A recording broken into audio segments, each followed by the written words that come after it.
Hello बच्चों, जय हिंद। मैं नागेंद्र सर आप सभी को अपना यूट्यूब चैनल एसएमडी ज्ञान क्लासेस में स्वागत करता हूं।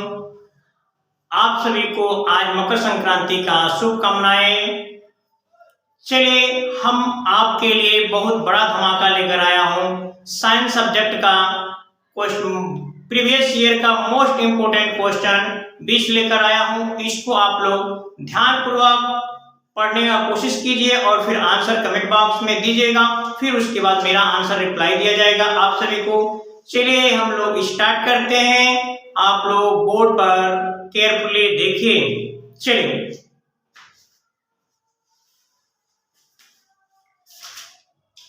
हम बच्चों देखें, एक दर्पण के सामने रखी वस्तु का प्रतिबिंब आभासी, सीधा और बड़ा बनता है। वह दर्पण है अवतल दर्पण, उत्तल दर्पण, समतल दर्पण, इनमें से कोई भी नहीं। चलिए, आप लोग कमेंट बॉक्स में कमेंट के माध्यम से तब तक इसको पोलिंग कीजिए, इसका आंसर बताइए पोस्ट करके वीडियो को। फिर उसके बाद मैं आप लोग को आंसर बताता हूं। चलिए, हाँ, कुछ बच्चे समतल दर्पण बता रहे हैं, कुछ बच्चे उत्तल दर्पण बता रहे हैं, कुछ लोग अवतल दर्पण बता रहे हैं। चलिए, आप लोग को मैं बता देता हूं, इसमें हमारा आंसर होगा समतल दर्पण, क्योंकि समतल दर्पण का प्रतिबिंब आभासी, सीधा और बड़ा बनता है कुछ कंडीशंस में, लेकिन अधिकांशतः समतल अवतल दर्पण का प्रतिबिंब हमारा वास्तविक बनता है। और समतल दर्पण का प्रतिबिंब समतल दर्पण का प्रतिबिंब हमेशा बराबर बनता है, उत्तल दर्पण का छोटा बनता है और अवतल दर्पण का ही बड़ा बनता है। तो आप लोग समझ गए होंगे। चलिए, आप लोग कहाँ ध्यान दे रहे हैं? अच्छा, आप लोग हमारे बालों पर ध्यान दे रहे हैं, हमारा बाल नहीं है। अच्छा, चलिए यहाँ बोर्ड पर ध्यान दीजिए। हाँ, इसमें आंसर होगा अवतल दर्पण।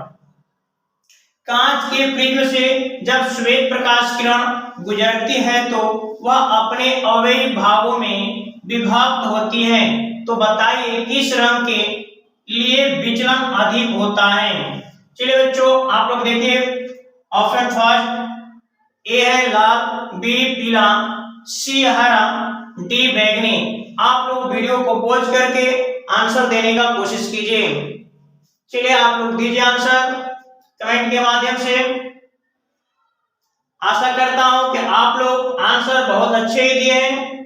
कुछ लोग लाल पे आंसर दिए हैं, कुछ लोग पीला और कुछ लोग हरा, कुछ लोग बैंगनी। चलिए, इसमें आपका आंसर होगा बैंगनी, क्योंकि बैंगनी जो होता है, यहां देखिए यह एक प्रिज्म है, इस पर जब भी कोई श्वेत प्रकाश किरण टकराता है तो कई रंगों में विभक्त होता है। इसमें हमारा लाल ऊपर होता है और बैंगनी हमारा सबसे नीचे होता है। सबसे ज्यादा विचलन हमारा बैंगनी का होता है। यहाँ पे आंसर हो जाएगा बैंगनी। अब पूछ लिया जाएगा अपवर्तनांक किसका ज्यादा होता है?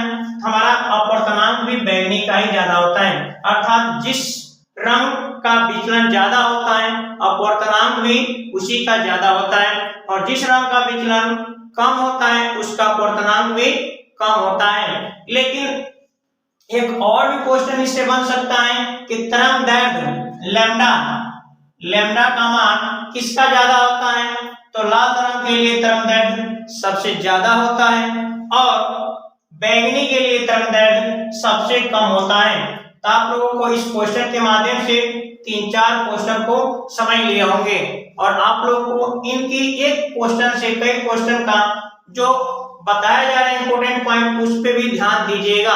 केवल एक क्वेश्चन पे भी ध्यान ना दीजिए, क्योंकि एक क्वेश्चन से मैंने आपको 4 क्वेश्चन बता दिया है।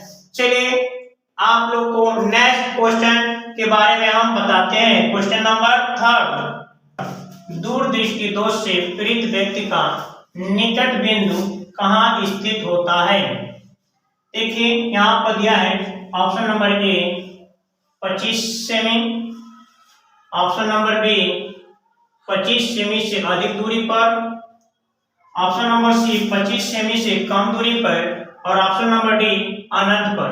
तब तक आप वीडियो को पॉज करके आंसर बताइए कमेंट बॉक्स में कौन सा ऑप्शन सही होगा, उसके बाद मैं बता रहा हूं। बहुत तो हमारे बालों पर ध्यान दे रहे हैं, बाल नहीं है सर जी का, अच्छा चलिए ठीक है, कमेंट कीजिए। हाँ, बहुत लोग कमेंट कर रहे हैं 25 सेंटीमीटर। नहीं बाबू 25 सेंटीमीटर नहीं होगा। हाँ, बहुत लोग कह रहे हैं अनंत पर, अनंत पर भी नहीं होगा बाबू।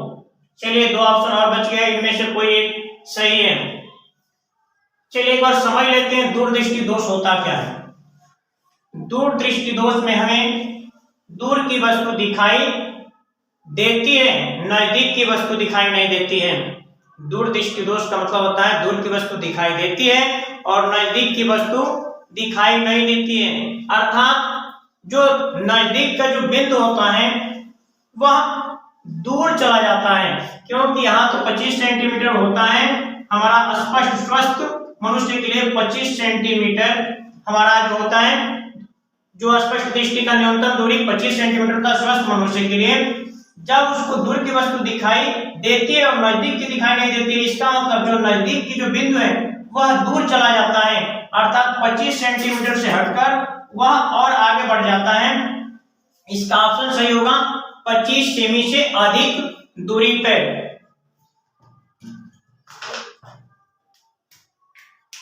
25 सेंटीमीटर से अधिक दूरी पर हमारा आंसर सही होगा।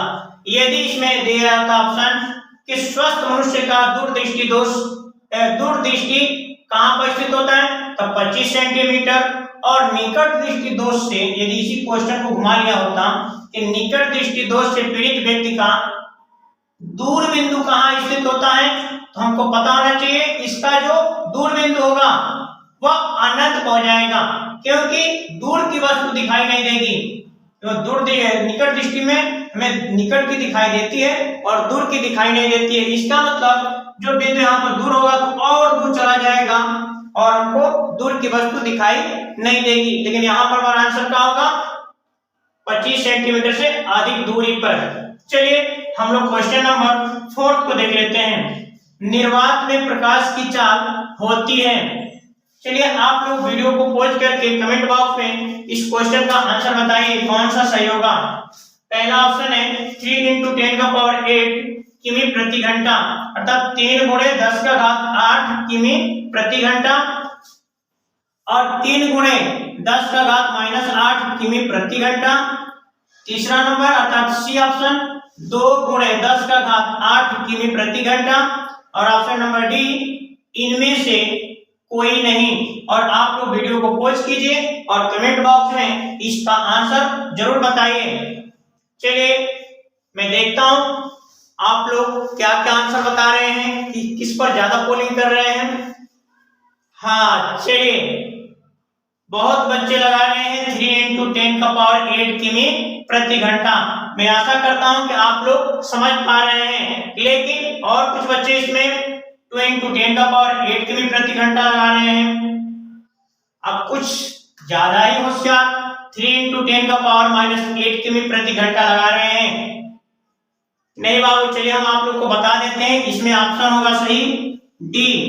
देखिए निर्वात में प्रकाश की जो चाल होती है, निर्वात में प्रकाश की जो चाल होती है 3 × 10⁸ मीटर प्रति सेकेंड होती है, जबकि इसमें कहीं भी 3 × 10⁸ मीटर प्रति सेकेंड नहीं दिया हुआ है। यह हमारा आंसर होगा, जबकि यहाँ पर दिया हुआ नहीं है, अर्थात इनमें से कोई नहीं। चलिए हम क्वेश्चन नंबर 5 की ओर चलते हैं। चलिए देखिए बेटा, आप लोग क्वेश्चन नंबर 5 को, ओम के नियम के अनुसार धारा और विभवांतर में ग्राफ खींचने पर ग्राफ हमें प्राप्त होगा। कैसा ग्राफ प्राप्त होगा? चलिए आप लोग ध्यानपूर्वक क्वेश्चन को समझिए और देखिए और इसको केयरफुली आंसर पोलिंग करने का कोशिश कीजिए। एक सरल रेखा प्राप्त होगा टेढ़ी मेढ़ी रेखा प्राप्त होगा, सदैव स्थिर रहेगा, इनमें से कोई नहीं। अधिकांश बच्चे जब इनमें से कोई नहीं आता है तो अधिकांश बच्चे इनमें से कोई नहीं लगा देते हैं, जबकि ऐसा नहीं होता है। आप लोग अपने माइंड सेट से हटा लीजिए और आप लोग ध्यानपूर्वक इसको पढ़कर इसका आंसर देने का कोशिश कीजिए। चलिए, मैं आशा करता हूं कि आप लोग कमेंट बॉक्स में इसको पोस्ट करके आंसर देंगे। चलिए, कुछ लोग दे रहे हैं एक सरल रेखा बता रहे हैं, ये ऑप्शन, कुछ लोग सदैव स्थिर बता रहे हैं और कुछ लोग टेढ़ी मेढ़ी रेखा बता रहे हैं। आप कुछ ज्यादा होशियार इनमें से कोई नहीं बता रहे हैं। चलिए बच्चे, आप लोग ध्यान दीजिए, इसमें हमें आंसर मिलेगा एक सरल रेखा। देखिए, जब हम ग्राफ खींचते हैं, यहां पर हमारा धारा और विभवांतर में ग्राफ जब खींचा जाता है, हमारा ये एक सीधी रेखा प्राप्त होता है। तो हमको पता होना चाहिए, इसी को बोलेंगे हम सरल रेखा। एक सरल रेखा प्राप्त होगा, हमारा आंसर होगा एक सरल रेखा प्राप्त होगा। चलिए, क्वेश्चन नंबर 6 को पढ़ते हैं। हाँ, कुछ लोग इधर उधर बातें ज्यादा कर रहे हैं। चलिए, आप लोग कहां पर ध्यान दे रहे हैं? जब मैं यहाँ हूं तो आप लोग क्वेश्चन पर ध्यान दीजिए। चलिए बच्चों, आप लोग बने रहिए। आप लोग को प्रीवियस ईयर का सभी क्वेश्चन मोस्ट इंपोर्टेंट जो आपके पेपर में आने का 100% चांस है कि आएगा ही आएगा। इनमें से आप पेपर देख के आइएगा, जरूर मिलाइएगा, कुछ ना कुछ क्वेश्चन, अधिकांश क्वेश्चन इससे मिलेंगे। चलिए, आप लोग ध्यान दीजिए, लघु परिपथ में धारा का मान होता है 0, न्यूनतम, अधिकतम, इनमें से कोई नहीं। सोच समझकर आप वीडियो को पॉज कीजिए और इसका आंसर देने का कोशिश कीजिए। तब तक मैं देखता हूं इसमें कौन क्या आंसर देते हैं। हाँ, चलिए, हाँ देखिए, सोनू कह रहे हैं कि 0 होगा। अच्छा, रीता बोले न्यूनतम होगा और गोलू बोल रहे हैं अधिकतम होगा।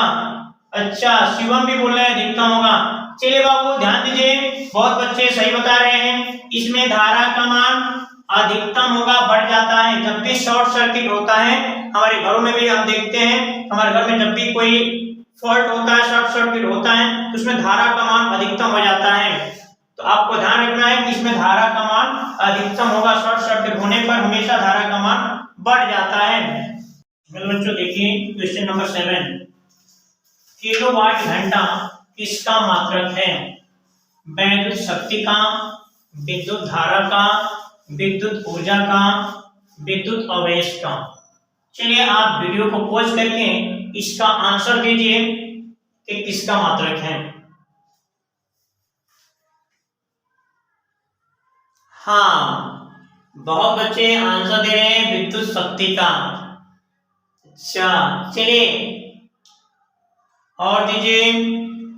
हाँ देखिए, कुछ लोग आप आंसर दिए हैं विद्युत आवेश का, जो कतई हो नहीं सकता। विद्युत आवेश का तो हो ही नहीं सकता, ना ही विद्युत धारा का हो सकता है। दो ही ऑप्शन है जिसमें बच्चे कंफ्यूज होते हैं ज्यादातर, वैद्युत शक्ति का और विद्युत ऊर्जा का। इसी दोनों में अधिकांश बच्चे कंफ्यूजन करते हैं, अधिकांश बच्चे वैद्युत शक्ति को लगा रहे हैं। चलिए, आप लोग को हम सही आंसर बता देते हैं, विद्युत ऊर्जा का मात्रक है किलोवाट घंटा। चलिए, आपको मैं बता देता हूं कि किलोवाट, यदि किलोवाट केवल आता तो हमारा विद्युत शक्ति का मात्रक होता किलोवाट, या केवल वाट आएगा तभी विद्युत शक्ति का मात्रक होगा। एक किलोवाट घंटा आने पर यह हमारा कार्य हो जाता है जो विद्युत ऊर्जा को शो करता है, विद्युत ऊर्जा का मात्रक हो जाता है। और विद्युत धारा का मात्रक तो हमारा एम्पियर होता है, विद्युत आवेश का कूलाम होता है। और वैद्युत शक्ति का हमारा किलोवाट होता है या वाट होता है। अब विद्युत ऊर्जा का किलोवाट घंटा होता है। चलिए, आप लोग एक क्वेश्चन से कई क्वेश्चन का आंसर समझ गए होंगे। मैं आशा करता हूं आप लोग को यह वीडियो बहुत पसंद आ रहा होगा और आप लोग इसे ज्यादा से ज्यादा शेयर कर रहे होंगे। चलिए आप लोग इसे लाइक भी कर दीजिए यदि आपको लगता है कि वीडियो आपके लिए कुछ इम्पोर्टेंट है या आपको कुछ अच्छा लग रहा है तो बिल्कुल इस वीडियो को लाइक जरूर कीजिए और आपको अच्छा ना लगे तो आप डिसलाइक भी कर सकते हैं, आपको स्वतंत्र हैं। चलिए बच्चे अब अगला क्वेश्चन नंबर हम 8 देखेंगे जो हमारा केमिस्ट्री से है। इसमें है ब्यूटेनोन में क्रियात्मक समूह है। देखिए यहाँ ब्यूटेनोन में कौन सा क्रियात्मक समूह है, तो ब्यूटेनोन में हमारा यह एल्कोहलिक समूह हो नहीं सकता। यहाँ पर कीटोन समूह होगा, ब्यूटेनोन अर्थात इसमें कीटोन समूह होगा, हमारा कीटोन समूह होगा CO, यह हमारा कीटोन समूह है अर्थात यही हमारा सही होगा। चलिए अगला क्वेश्चन देखते हैं, क्षारक के साथ हल्दी का रंग होता है। आप लोग इस वीडियो को पॉज करके इस क्वेश्चन का आंसर कमेंट में पुट अप कीजिए, देखता हूं कितने बच्चे इसका आंसर सही देते हैं। हाँ देखिए कुछ बच्चे इसे पीला लगा रहे हैं, अच्छा, और कुछ बच्चे भूरा लाल बता रहे हैं, कुछ नारंगी बता रहे हैं। चलिए बाबू आप लोग को हम बता देते हैं, इसमें हमारा ऑप्शन नंबर बी सही होगा, भूरा लाल। देखिए कैसे, जब भी आप किसी भी क्षारक पदार्थ के साथ हल्दी का रंग मिक्स होता है, जैसे आप खाना खाते हैं और वह आपके कपड़े पर यदि हल्दी लगा सब्जी या अदर कोई सामान खाने वाला जो हल्दी से लगा होता है वह गिर जाता है आपके कपड़े पे और उसको जैसे ही आप धुलते हैं तो वह लाल होने लगता है, हल्का भूरा लाल हो जाता है। क्यों? क्योंकि वह पानी में हमारा जो क्षार घुले होते हैं उनसे क्रिया करके वह लाल हो जाता है। इसका मतलब जो क्षारक होता है कभी भी हल्दी को साथ में आता है तो क्या कर देता, अपने कलर को चेंज कर देता, हल्दी के कलर को भूरा लाल कर लेता है। तो आप इस एग्जांपल को अपने घर पर ट्राई भी किए होंगे या देखे भी होंगे कि जब भी आप खाना खाते हैं उसका थोड़ा सा भी कोई सब्जी या दाल गिर जाता है आपके शर्ट या पैंट पे और उसको जैसे ही आप पानी में भिगोते हैं तो पानी में जो क्षार उपस्थित होता है वह क्रिया करके उस कलर को चेंज कर देता है भूरा लाल में। चलिए हम लोग क्वेश्चन नंबर 10 की तरफ चलते हैं। हाँ बच्चों देखिए क्वेश्चन नंबर 10, उदासीनीकरण अभिक्रिया होती है। आप लोगों ने उदासीनीकरण अभिक्रिया पढ़े होंगे, उदासीनीकरण अभिक्रिया क्या होती है। चलिए और किसके साथ होती है, तो आप लोग एक बार वीडियो को पॉज करके इसको कमेंट बॉक्स में आंसर देने की कोशिश कीजिए। मैं आशा करता हूं आप लोग आंसर जरूर देंगे। चलिए आप लोग को मैं बता दूं, कुछ लोग आंसर दे रहे हैं अम्ल एवं अम्लीय लवण में, कुछ लोग आंसर दे रहे हैं अम्ल एवं क्षार में,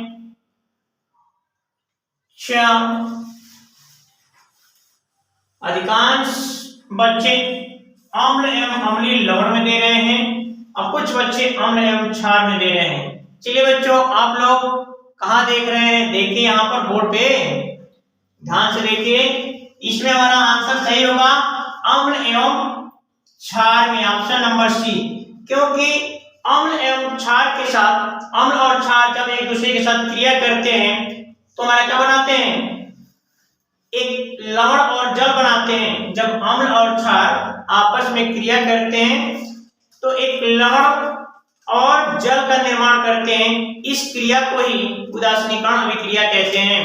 अर्थात इसमें हमारा आंसर होगा अम्ल एवं क्षार। कभी भी अम्ल और क्षार एक दूसरे से क्रिया करके एक लवण और जल बनाते हैं, उसी क्रिया को हम उदासीनीकरण अभिक्रिया कहते हैं। चलिए आप लोग समझ गए होंगे कि अम्ल एवं क्षार ऑप्शन ही सही होगा। चलिए आप लोग अपना दिमाग यहाँ पर स्थिर रखिए और केयरफुली पढ़ते रहिए, आपका बोर्ड एग्जाम में अच्छा से अच्छा बेहतर रिस्पांस बन सकेगा। हमारे साथ जुड़े रहिए। चलिए एक से एक बढ़ के आपको क्वेश्चन मिलेगा, ध्यान दीजिए। क्वेश्चन नंबर 11, कौन सा कार्बनिक यौगिक असंतृप्त यौगिक है? चलिए इसको आप पॉज करिए वीडियो को और इसका आंसर देने का कोशिश कीजिए। हाँ, कुछ बच्चे आंसर दे रहे हैं एथेन, अच्छा, और कुछ बच्चे दे रहे हैं एथिल एल्कोहल। चलिए बच्चे आप लोग को हम आंसर बता देते हैं। इसमें होगा हमारा एथिलीन। देखिए ध्यान से, जिसका बॉन्ड हमारा डबल होगा उसी का वही असंतृप्त होता है। यहाँ देखिए एथेन जो होगा इसमें हमारा सिंगल बॉन्ड होगा, मेथेन में भी सिंगल बॉन्ड, एथिलीन में हमारा डबल बॉन्ड होगा और एथिल एल्कोहल में हमारा सिंगल बॉन्ड ही होता है। अतः ये कही है एसिटिलीन जिसका डबल बॉन्ड होता है C2H4। हाँ चलिए बच्चों, यहाँ पे एसिटिलीन हमारा सही होगा C2H4, अर्थात यहाँ पे देखिए कार्बन कार्बन में डबल बॉन्ड है और दो इसका हाइड्रोजन और इसका दो हाइड्रोजन, 4 हाइड्रोजन हो रहा है और 2 कार्बन हो रहे हैं। इन दोनों के साथ ये दोनों हाइड्रोजन सिंगल बॉन्ड से हैं, ये दोनों हाइड्रोजन सिंगल बॉन्ड और यह जो कार्बन है आपस में डबल बॉन्ड है।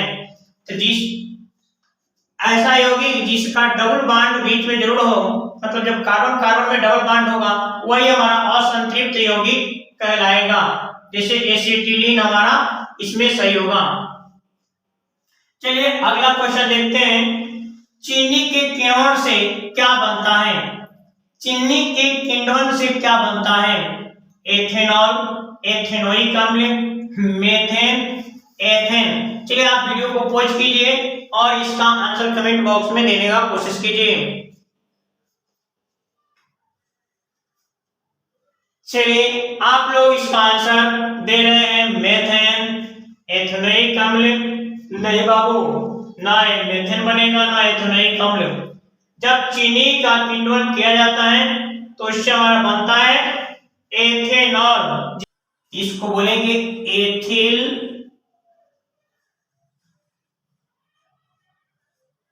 एल्कोहल। एथिल एल्कोहल हमारा यह हो जाएगा शराब। तो चीनी के किण्वन से हमारा एथिल एल्कोहल बनता है। हेलो बच्चों, चलिए देखिए क्वेश्चन नंबर 13, मेथेनोइक अम्ल का सामान्य नाम है। वीडियो को पॉज कीजिए और इसे आंसर देने का कोशिश कीजिए।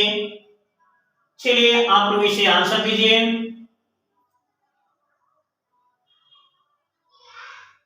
हाँ, कुछ लोग ऑप्शन नंबर फर्स्ट को सही बता रहे हैं और कुछ लोग ऑप्शन नंबर 3 प्रोपियोनिक बता रहे हैं और कुछ लोग ऑप्शन नंबर बी एसिटिक अम्ल बता रहे हैं। ज्यादातर आंसर हमारा एसिटिक अम्ल पर आ रहा है। चलिए हम लोग ध्यान देते हैं, इसमें आंसर होगा हमारा फार्मिक एसिड। फार्मिक अम्ल अर्थात फार्मिक एसिड या फार्मिक अम्ल बोलते हैं, जो चिट्टी के डंक में पाया जाता है। जो फार्मिक एसिड होता है, जो फार्मिक एसिड होता है चिट्टी के डंक में पाया जाता है। यह क्वेश्चन भी पूछ लिया जाता है कि चिट्टी के डंक में कौन सा अम्ल पाया जाता है? तो फार्मिक एसिड जो हमारा फार्मिक अम्ल होता है यह चिट्टी के डंक में पाया जाता है। चलिए आप लोग का एक क्वेश्चन के साथ दूसरा क्वेश्चन भी हो गया, आप इसे भी जरूर याद कर लीजिएगा। यह क्वेश्चन पूछ लिया जाता है कि चिट्टी के डंक में कौन सा अम्ल पाया जाता है, तो हमारा आंसर होगा फार्मिक एसिड या फार्मिक अम्ल। चलिए क्वेश्चन नंबर 14 देखते हैं। यहां से हमारा जीव विज्ञान स्टार्ट हो जाता है। यहाँ तो हमारा केमिस्ट्री था, रसायन विज्ञान, अब यहाँ से बायोलॉजी हमारा हो जाएगा जीव विज्ञान। चलिए आप क्वेश्चन नंबर देखिए 14, निम्न में से सबसे बड़ी कोशिका है। आप लोग को मजा आ रहा है कि नहीं? चलिए मजा आ रहा है तो फिर एक बार लाइक कर दीजिए और इस वीडियो को अपने दोस्तों में शेयर कर दीजिए। चलिए हम लोग देखते हैं क्वेश्चन नंबर 14, निम्न में से सबसे बड़ी कोशिका है पेशी कोशिका, रुधिर कोशिका, तंत्रिका कोशिका, ग्रंथि कोशिका। तो आप लोग इस वीडियो को पॉज करके बताइए कौन सा आंसर सही होगा, फिर मैं आपको बताता हूं इसका आंसर कौन सा सही है। हाँ, बहुत बच्चे इसमें आंसर दे रहे हैं ग्रंथि कोशिका को, और कुछ लोग तो पेशी कोशिका को। सबसे ज्यादा जो आ रहा है कमेंट, पेशी कोशिका का कमेंट आ रहा है। बाबू नहीं, पेशी कोशिका नहीं होगा, हमारा इसमें आंसर होगा तंत्रिका कोशिका। हमारा सबसे बड़ी जो कोशिका होती है तंत्रिका कोशिका होता है, नर्वस सिस्टम। हमारा जो तंत्रिका कोशिका होता है, आपको ध्यान रखना है कि तंत्रिका कोशिका सबसे बड़ी कोशिका है हमारे पूरे शरीर में। चलिए क्वेश्चन नंबर हम 15 को देखते हैं, अर्थात 15 को। प्रश्न नंबर 15, निम्न में से कौन सी कोशिका विभाजित नहीं होती है? मेरे प्यारे छात्रों, आप लोग इस वीडियो को पॉज करके इसका आंसर देने का कोशिश कीजिए। चलिए उसके बाद मैं आंसर बता रहा हूं। हाँ, बहुत बच्चे इसमें ऑप्शन लगा रहे हैं इनमें से कोई नहीं। नहीं बाबू, आपको भी बताया गया था ना, इनमें से कोई नहीं, हर जगह सही नहीं होता है। अपना माइंड लगाना पड़ता है आंसर देने के लिए। डायरेक्ट इनमें से कोई नहीं लगा देने से काम नहीं चलेगा। कुछ कुछ जगहों पे ही सही होता है, सभी जगह पर इनमें से कोई नहीं सही नहीं होता है। इसलिए आप लोग हर जगह पर इनमें से कोई नहीं ऑप्शन मत लगाइए और वीडियो में बने रहिए। मैं आप लोग को एक से एक बढ़ के क्वेश्चन लाऊंगा जो प्रीवियस ईयर में पूछे गए हैं, और 100% आपको 2024 में आपके एग्जाम में जरूर देखने को मिलेगा। आप हमारे साथ बने रहिए। आगे हम आपको हिंदी, मैथ और भी सोशल साइंस के सभी multiple choice question previous year का परीक्षा के दृष्टि से आपको लाऊंगा और उसको अच्छे से अच्छे तरीके से बताऊंगा, और साथ में मैथ का चैप्टर वाइज सिलेबस भी चलता रहेगा। चलिए आप लोग बने रहिए मेरे साथ। और क्वेश्चन नंबर 15 का आंसर आप में से ज्यादा लोग इनमें से कोई नहीं दिया है, और कुछ लोग इसमें आंसर दिए हैं पेशी कोशिका। बाबू आप लोग ध्यान दीजिए, जो हमारा तंत्रिका तंत्र होता है, इसका जो कोशिका होते हैं वो विभाजित नहीं होते हैं। अर्थात इसीलिए तो जब भी हमें माइंड पर चोट लगता है, हमारे दिमाग में, मस्तिष्क में, तो चोट लगने के बाद जो भी नर्व्स होते हैं वो वहां कट जाते हैं, टूट जाते हैं, उससे नया नर्व नहीं निकलता है, अतः उनका विकास नहीं होता उन कोशिका का, जिसकी वजह से तुरंत डेथ हो जाती है। और अदर जगह पर यदि हमारा चोट लगता है, वहां के नर्व कट जाते हैं, अदर वहां कुछ दिक्कतें होती हैं, तो फिर नया वहां बन जाता है। लेकिन जो हमारा तंत्रिका होते हैं वह कभी भी बन नहीं पाते, जो हमारा नर्व होते हैं। इसलिए आपको ध्यान रखना है, जो तंत्रिका कोशिका होती है इनका विभाजन नहीं होता है। चलिए आप लोग हमारे साथ बने रहिए। क्वेश्चन नंबर 16, मास्टर ग्रंथि के नाम से जाना जाता है। किस ग्रंथि को मास्टर के नाम से जाना जाता है बाबू? चलिए आप देखिए, ऑप्शन नंबर ए पीयूष ग्रंथि, बी थायराइड ग्रंथि, सी एड्रिनल ग्रंथि, डी ये सभी। तो आप लोग वीडियो को पॉज करके कमेंट बॉक्स में इसका आंसर जल्द से जल्द बताइए, उसके बाद मैं आप लोग को बता रहा हूं।